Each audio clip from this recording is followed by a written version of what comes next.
Morphology of flowering பிளான்ட்ஸ்ல இன்ஃப்ளோரசன்ஸ்னு ஒரு topic இருக்கு. அதுல ரெசிமோஸ் அண்ட் சைமோஸ்ன்னு இருக்கு.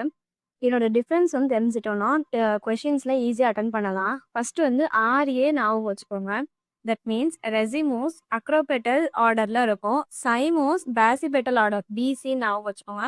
இட்ஸ் அ கேட்டகரி, ஸோ ஈஸியா ஞாபகம் வச்சுக்கலாம். பிசி சைமோஸ் பேசிபெட்டல் ஆர்டர். ஓகே. ரெசிமோஸ்ல மெயின் ஆக்சிஸ் கண்டினியூஸா க்ரோ ஆகும். இங்க பாருங்க. ரெசிமோஸ்ல இது வந்து கண்டினியூஸா க்ரோ ஆயிட்டே போகும். சைமோஸ்ல வந்துட்டு மெயின் ஆக்சிஸ் வந்து டெர்மினேட்ஸ் இன்டு ஃப்ளவர். ஓகேவா? மெயின் ஆக்சிஸ் வந்து ஃப்ளவரா டெர்மினேட் ஆயிடும். ஓகே. இது வந்து சென்ட்ரிபிட்டல் ஆர்டர்ல இருக்கும். தட் மீன்ஸ் ஃப்ளவர் வந்து ஓப்பனிங் வந்து அவுட் டு இன்னா இருக்கும். சைமோஸ்ல சென்ட்ரிஃபியூகல் மேனர்ல இருக்கும். தட் மீன்ஸ் இன்சைட்ல இருந்து அவுட் சைடு வரும். ஓகேவா? எக்ஸாம்பிள் வந்து என்சிஆர்டில் மேக்ஸிமம் கொடுத்துருக்க மாட்டாங்க. நான் ரெடி பண்ணியிருக்கேன் எக்ஸாம்பிள் எடுத்து. மேபி நீங்கள் ஆகாஷில் படிச்சிருந்தீங்கன்னா உங்களுக்கு தெரியும். எம்ஆர் லூப்பின் ஞாபகம் வச்சுக்கோங்க. மஸ்டர்ட், ரேடிஷ் அண்ட் லூப்பின். ஓகே.